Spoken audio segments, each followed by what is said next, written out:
Diceritakan seiring bertambahnya usia benda, benda itu akan mengambil arwah kehidupannya kepada dewa yang membuat benda tersebut menjadi hidup. Dan inilah alur cerita Monogatari season yang kedua. Tidak terasa sudah 6 bulan semenjak kedatangannya Hyoma ke rumah Botan. Botan teringat saat seminggu sebelum kedatangannya Hyoma, dia beserta pengawalnya sedang bersih-bersih untuk kamarnya Hyoma. Saat itu juga dia menemukan cerutu peninggalan kakeknya. Karena lama tidak dipakai, cerutu itu berubah menjadi suku Mogami.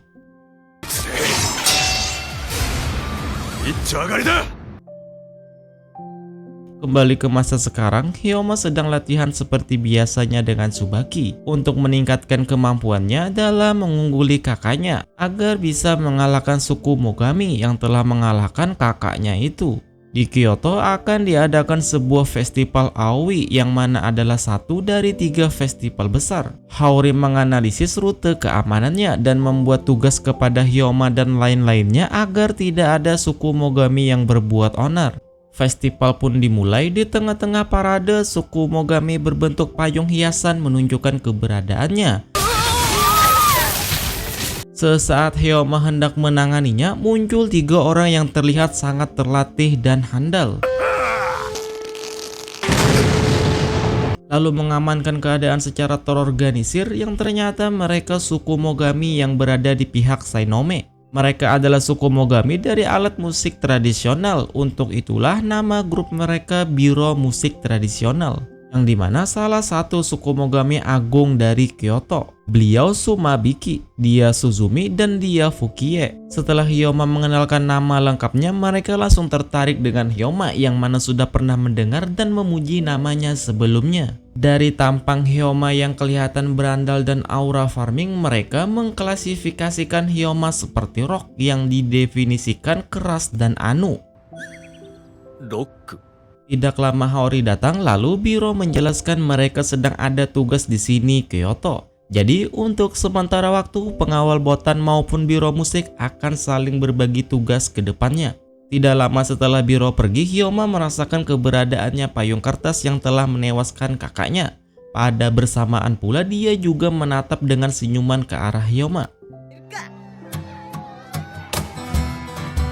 Setelah selesai konser di pinggir jalan, Biro bertamu ke kediamannya Botan untuk mendapatkan inspirasi lagu baru mereka. Dan untuk pertama kalinya mereka bertemu dengan Botan, langsung terpana akan sosoknya Botan. Setelah beberapa saat, Sumabiki mengobrol serius dengan Haori dan Kushige sebagai perwakilannya Nagatsuki. Ia mempertanyakan keberadaan Hyoma, apakah untuk dijodohkan dengan Botan agar bisa menyegel Maribito yang ada dalam dirinya. Jika berkaca dari masa lalu, Maribito yang ada di dalam dirinya itu pernah bangkit akibat ikatannya dengan manusia yang terlalu dekat namun dikhianati, yang menyebabkan tubuh Botan dikuasai selayaknya dewa yang hidup. Mengapa Botan dianggap sangat penting? Dikarenakan keberadaan dia ibarat berada di tengah-tengah antara kehidupan dewa dan dunia manusia. Salah sedikit saja akan menyebabkan kehancuran bagi satu sama lain. Teori Sumabiki adalah sebagai suku Mogami perlengkapan pengantin, Haori dan lain-lain berencana ingin mencari penerusnya dalam melindungi Botan. Dan Hyoma dianggap orang yang pantas dengan spesifikasi di atas. Mendengar rencananya mulai terusik, Haori sudah ancang-ancang ingin menyerang. Tapi ternyata Biro memuji rencananya itu dan merasa bukan golongan IQ 78 karena berhasil memberikan teori yang akurat. Jadi anggota Biro tidak mempermasalahkan itu semua. Lalu Sumabiki pun memberikan alasannya kenapa dia datang ke Kyoto. Jadi dia mendapat perintah untuk yang ciri-cirinya memakai payung.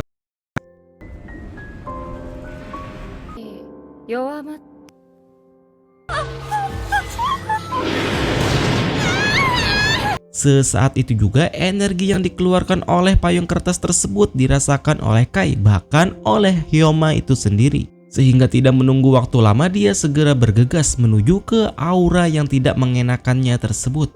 Botan dan kedua temannya sudah dalam bahaya, tapi tiba-tiba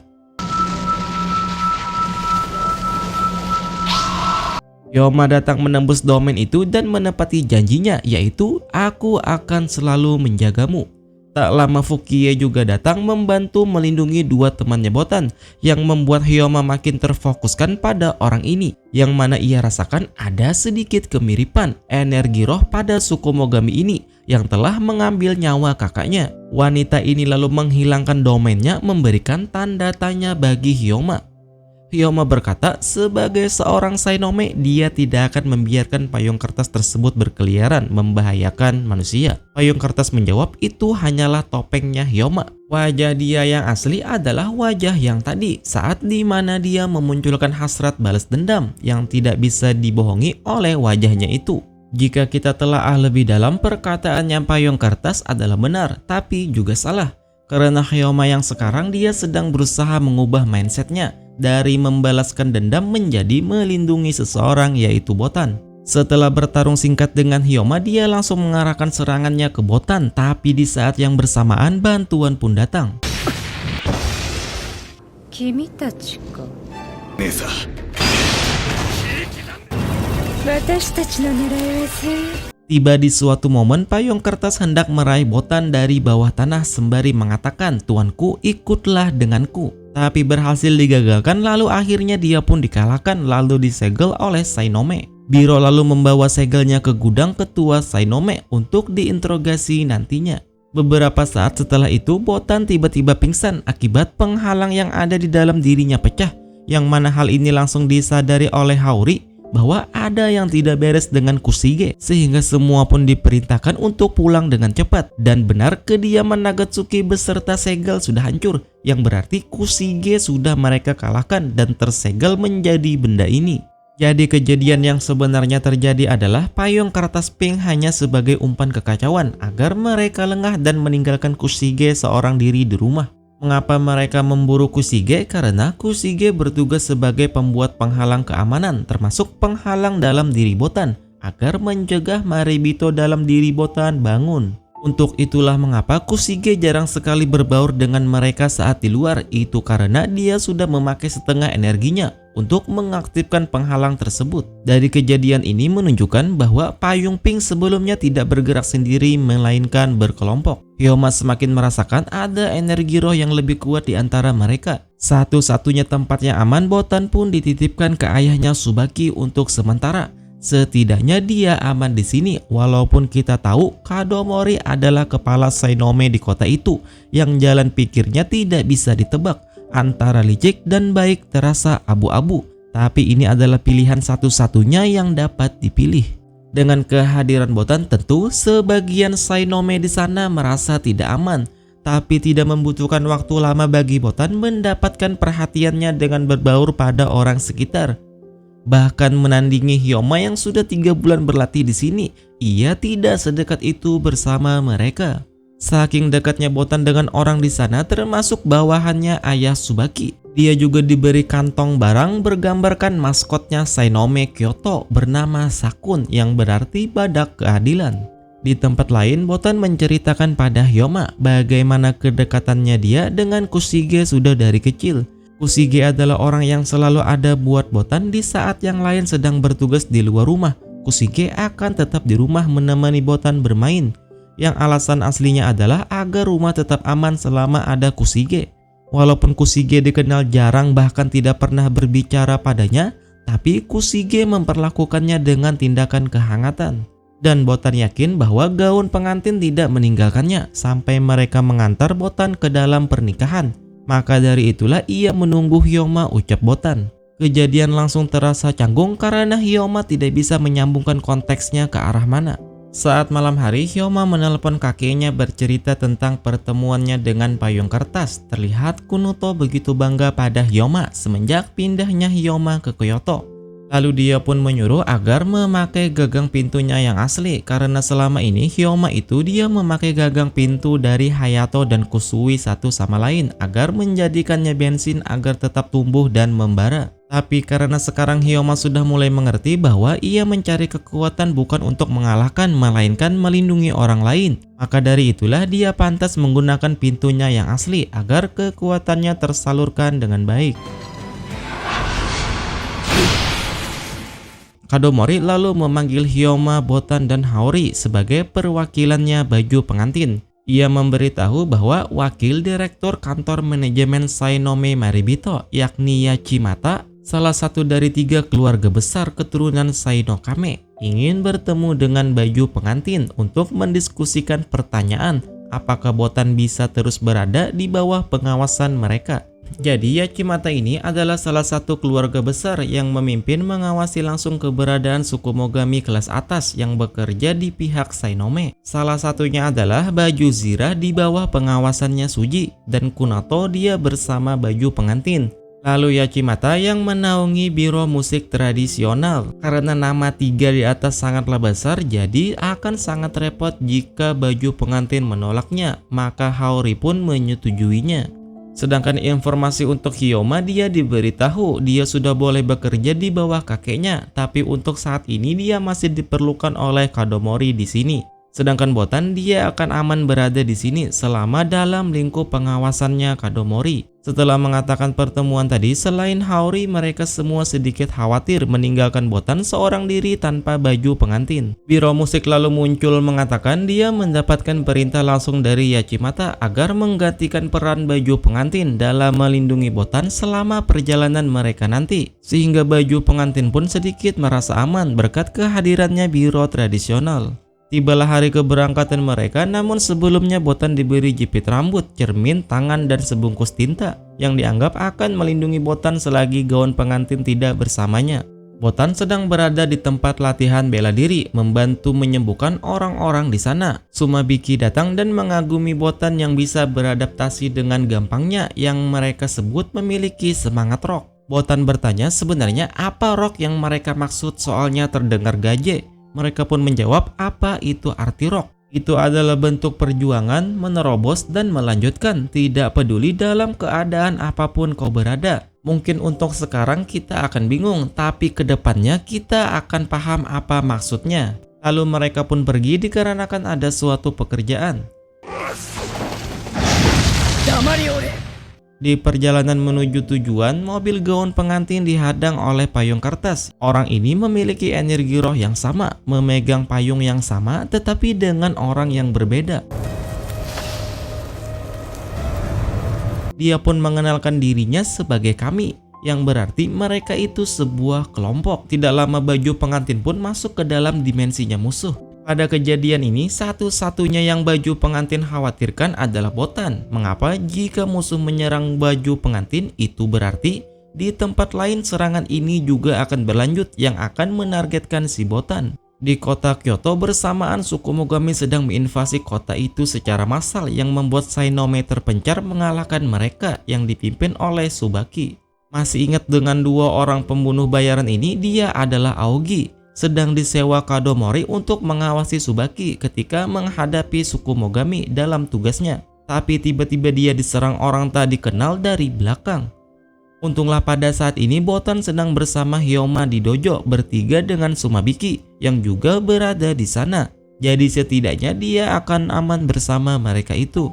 Aogi sang bayarannya Kadomori datang menemuinya dalam keadaan babak belur. Ya, dia adalah biro tradisional Suzumi yang ingin Kadomori menyerahkan Botan dengan sukarela.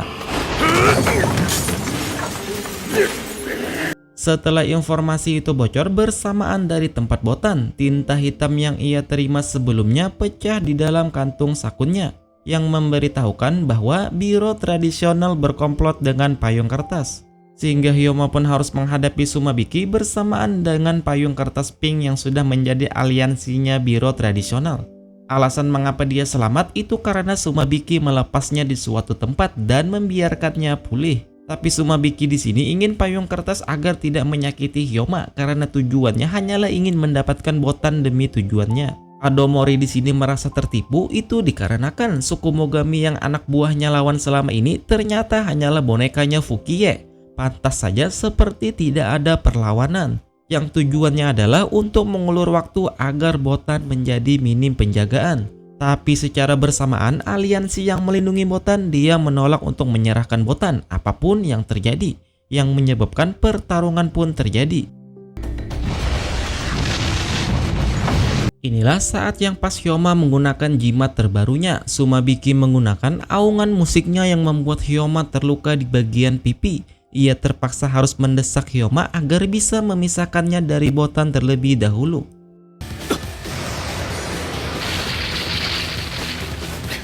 Pertarungan itu jelas saja tidak berimbang, 2 lawan 1. Ditambah lagi Hyoma sambil melindungi Botan yang mengharuskan dia menerima serangan yang cukup parah.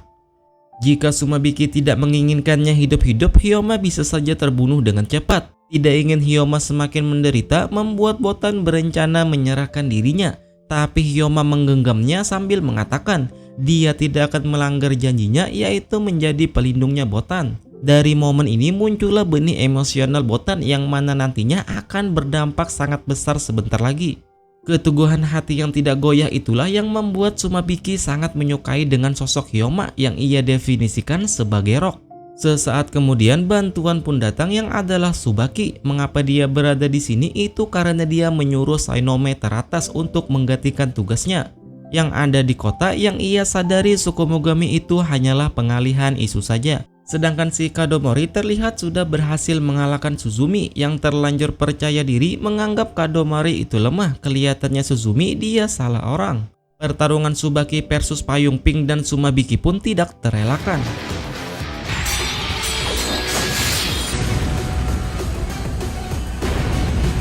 Tsubaki sangat bersemangat yang dia anggap dua di depannya ini sebagai mainannya. Bakatnya Tsubaki ini sudah muncul dari kecil. Itu dikarenakan dia pernah disandingkan dengan saudaranya Hyoma. Itu karena mereka bertiga dianggap sangatlah fenomenal bin ajaib. Ditambah lagi Tsubaki ini manusia yang sangat cinta kelahi dan tidak bisa menyembunyikan obsesinya terhadap orang yang kuat. Di saat yang sama Hyoma sudah memandang Sumabiki tidak lagi sebagai teman melainkan ancaman. Sumabiki tentu tidak peduli, yang dia inginkan hanyalah Botan yang ia anggap sebagai kunci yang nanti akan kita tahu apa maksudnya. Oke, sekarang. Jadi di dunia ini manusia dan Maribito itu berasal dari dunia yang berbeda. Tetapi berkat munculnya Botan dia bisa digunakan sebagai wadah antara penghubung pintu dunia orang hidup dan mati. Untuk itulah dia disebut sebagai juru kunci untuk merealisasikan itu semua. Jadi kekacauan ini semua sebagai permulaan yang mana nanti puncaknya dia ingin mengeluarkan sosok dewanya Maribito dari dalam diri Botan. Yang mana tujuannya adalah semata-mata ingin mendapat validasi dari orang banyak bahwa dia adalah penyebab tragedi besar ini semua. Itulah arti rock yang biro musik tradisional gaung-gaungkan selama ini. Setelah pertarungan itu, tiba-tiba saja mereka kedatangan satu tamu yang adalah Suzumi. Jika dia berada di sini, itu berarti dia mengalahkan Kadomori. Sepertinya Kadomori sudah lengah, akan tetapi jutsu terlarang miliknya itu berhasil melukai Suzumi yang tidak akan bisa disembuhkan lagi. Tidak cuma Suzumi, satu aliansi penuh mereka pun berkumpul yang adalah satu skuadnya payung kertas yang mereka namai sebagai Waraza Mawashi. Yang membuat Hyoma spontan merasakan ada energi orang yang sangat ia cari-cari dan benci selama ini berada di sana. Akhirnya perasaan yang sudah ia nanti-nantikan itu akhirnya tiba. Jadi tujuan Waraza Mawashi sangatlah simpel, yaitu melenyapkan siapapun yang melindungi Botan. Yang ia definisikan itu sebagai tindakan penghinaan yang membuat tuannya yang berada dalam diri Botan terkunci. Jadi perspektif mereka, orang yang melindungi Botan itu sama saja membelenggu kodam dari dalam dirinya Botan, yaitu Dewa Maribito. Dan dia ingin melepaskan itu semua sebagai bentuk penghabaannya terhadap Maribito tertinggi tersebut. Alasan Hyoma sangat membenci orang-orang ini melebihi dari apapun di dunia ini. Itu dikarenakan orang yang menghabisi kakaknya itu sudah merencanakan semuanya sebelum menghabisi kakaknya. Itu bisa dilihat dari investigasi yang ia ketahui. Maribito itu tidak secara kebetulan bertemu dengan kakaknya, melainkan sudah direncanakan berupa jimat penghalang untuk mengkonter serangan para Sainome. Jadi kekalahan saudaranya itu pure kelalaian yang mengira sedang menolong manusia biasa, yang padahal semua sudah direncanakan dengan sangat matang untuk menguasalamkan mereka semua. Tragedi itu sangat berdampak besar bagi hidup Hyoma hingga saat ini. Bahkan kakeknya sudah menasehatinya agar jangan terus teringat akan masa lalu, jadilah dewasa dan lewati ini semua. Perkataan kakeknya itu mulai dipahami oleh Hyoma semenjak ia mengenal dengan Botan, yaitu berdiri bukan atas dasar pembalasan dendam, melainkan untuk melindungi seseorang. Lalu Hyoma pun menyuruh Botan agar lari selagi ia membuat kesempatan. Tapi tak bisa dipungkiri jumlah musuh membuat Tsubaki dan Hyoma kalah. Meski begitu, Botan tetap berada di sana. Ternyata dia terkena efek genjutsu dari Fukie yang membuatnya kaku, tidak bisa bicara dan bergerak. Di saat itulah kemampuan payung pink muncul dari belakangnya Botan lalu memperingatkannya apakah dia ingin mengulangi hal yang sama untuk kedua kalinya yang pernah mati demi melindunginya. Cuci otak itu sengaja dilakukan agar payung kertas bisa mendorong Botan melepaskan khodamnya supaya orang yang dikasihinya tidak meninggal seperti yang pernah dialaminya dulu. Dan ini sebenarnya sangatlah berbahaya, Botan bisa saja sewaktu-waktu lepas kendali. Itu dikarenakan segel dari Kushige yang sudah menghilang. Dan benar saja, Botan kehilangan sadarnya, perlahan Dewa Maribito itu pun muncul.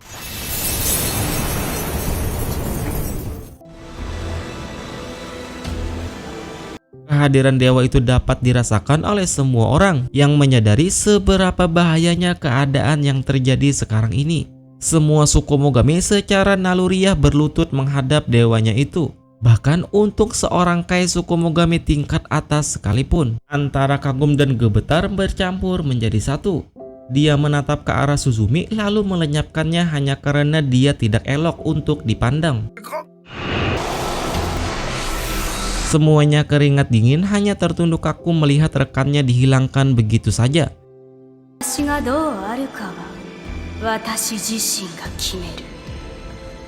Tapi Hyoma, dia bangkit dan memanggil nama Botan yang membuat setengah kesadarannya muncul. Hyoma memeluknya di sisa-sisa tenaganya sembari menagih janjinya pada baju pengantin di mana letak harga diri mereka yang mengaku sebagai pelindung Botan, tetapi tidak berada di sini di saat Botan menderita. Teriakan jeritan hati Hyoma itu men-trigger Kushige dari suatu tempat yang membuatnya lepas dari segel tersebut. Sehingga Botan pun mendapat kesadarannya kembali setelah Kushige kembali mengaktifkan segelnya ke dalam tubuhnya Botan. Di saat yang bersamaan pula, baju pengantin yang tengah tersegel juga bisa merasakan jeritan penderitaan yang dirasakan oleh Botan.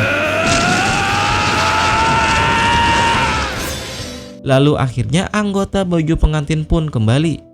Nagi menaruh respek pada Hyoma sebagai pria sejati yang sudah menepati janjinya dengan melindungi Botan. Di tengah kegaduhan sedari tadi, jika kita sadar ada satu pria yang terlihat tidak terlibat dalam pertempuran itu. Dan orang itu ternyata memiliki wajahnya kakak Hyoma. Yang mana ini tentu membuat semua shock terkhusus Hyoma dan Tsubaki. Tapi untungnya Hyoma bisa mengontrol emosinya. Nagi berhasil mengenai satu serangan ke arah Sumabiki, tapi tiba-tiba Suzuri terkena serangan meriam angin dari Fukie. Sumabiki memanjangkan rambutnya membentuk sangkar burung lalu mengeluarkan bunyi gelombang suara dengan tekanan yang cukup kuat. Diiringi dengan serangan lanjutan dari Fukie yang mengarah ke Nagi dan juga Yu. Kushige datang di momen dramatis itu dan ini adalah kali pertama baju pengantin terisi lengkap di medan pertempuran. Ketika Botan sudah berani diserang, maka mode melindungi akan berubah menjadi mode bertarung, ucap Haori.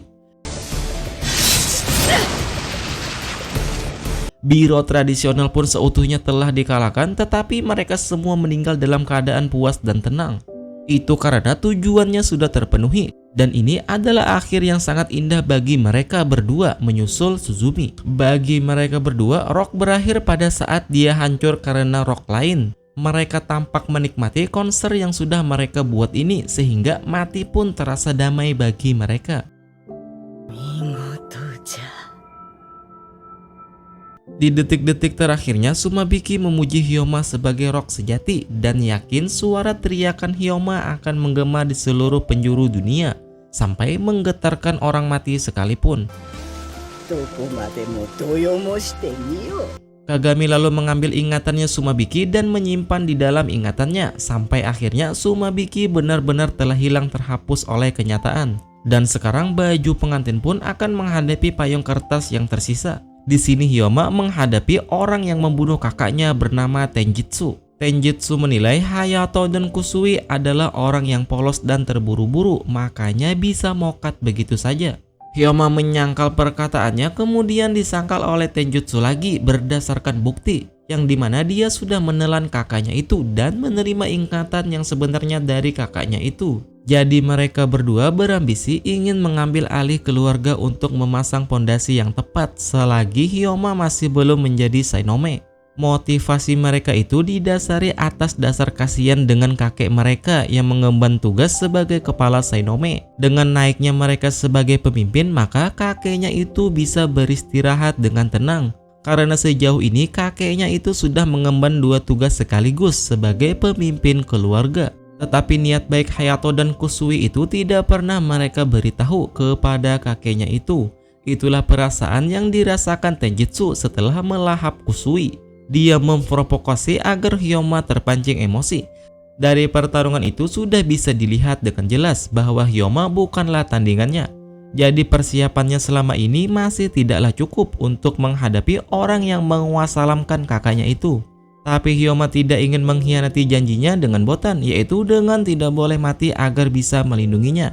Semua baju pengantin mengatakan dia percaya bahwa Hyoma bisa melindungi Botan, termasuk Haori yang bilang menantu kepada Hyoma. Sehingga motivasi dan tekadnya Hyoma pun semakin meningkat, yang membuatnya bisa mengendalikan emosinya bahwa saat ini dia bertarung bukan atas dasar balas dendam, melainkan ingin melindungi Botan. Dia pun mencharge kekuatannya dengan mengekstrak kekuatan gagang pintunya yang menyebabkan kerusakan serius di setengah badannya Tenjutsu. Tetapi dapat dipulihkan kembali olehnya lagi. Singkat cerita, bantuan seluruh aliansi datang di saat yang tepat. Bahkan Itsuka tangan kanannya Kai membuatkan portal untuk Kai jika ia tertarik untuk bergabung juga. Di sana juga ada ayahnya Tsubaki yang ternyata dia tidaklah kenapa-napa. Merasa terpojok, Warazamawashi pun mundur untuk sementara ini. Dari semua kejadian ini, Kadomori pun menyimpulkan ada yang tidak beres dengan Yachimata sebagai pengawasnya biro tradisional. Entah sengaja lalai atau ini semua atas dasar perintahnya. Sedangkan Kagami, ia sedang termenung menyerap ingatannya Sumabiki, mengetahui awal mula biro tradisional melihat Botan sedang mencari keluarga sedarah. Saat itulah hati biro mulai goyah yang menciptakan nada khusus yang membuat mereka lahir. Tetapi perasaan sedih ini tidak bisa Kagami bagikan kepada siapapun. Zohe kakeknya Hyoma sebenarnya sudah tahu dari awal bahwa Tenjutsu memakai wajahnya Hayato. Itu sebabnya dia mencegah Hyoma mempelajari apapun dari payung kertas. Tapi sekarang ia sudah merasa lega karena Hyoma sudah cukup dewasa untuk melewati itu semua. Hyoma lalu tersadar dari pingsannya setelah 2 hari penuh. Kadomori beserta Tsubaki juga berada di sana. Dia sudah memulai investigasi keterlibatan payung kertas pada insiden ini. Awalnya Kadomori menyayangkan salah satu dari mereka itu adalah kakaknya Hyoma. Tapi Tsubaki menyangkalnya karena dari bicara dan sifatnya itu bukanlah Hayato yang ia kenal, melainkan hanya skinnya saja. Mereka semua pun berpesta untuk merayakan kerja keras mereka. Awalnya Hyoma berpikir bahwa melawan payung kertas adalah urusan pribadinya demi dendamnya. Tetapi sekarang sudah meluas menjadi untuk melindungi Botan dan teman-temannya juga, yang mana semuanya dipikirin secara matang, tidak semata-mata cuman ngamuk lalu menang. Kushige lalu berterima kasih atas dedikasinya Hyoma, dan ini adalah momen langka bisa mendengar Kushige berbicara. Konon katanya jika mendengar Kushige berbicara itu adalah pertanda hoki. Setelah pesta tersebut, Kagami masih teringat kembali dengan apa yang Sumabiki lihat saat Botan masih belum bertemu dengan baju pengantin, yang dimana saat itu Botan masih terlihat sangat kecil dan terlihat sangat membutuhkan bantuan untuk perlindungan, tetapi baju pengantin belum berada di sana. Di saat ingin pulang selesai dinner bersama teman-temannya, hujan tiba-tiba turun. Hyoma datang membawakan Botan payung seolah hero sejati. Di perjalanan pulang, ia melihat upacara pernikahan tradisional sembari mengatakan Botan juga pantas mengenakan pakaian itu, yang membuat keduanya salah paham karena apa yang dipikirkan Botan tidak sama seperti yang dimaksud Hyoma.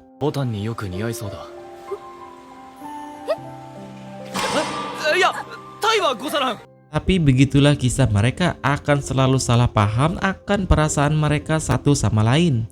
Nah, itulah selalu alur cerita versi Holonime. Terima kasih telah menonton, sampai jumpa.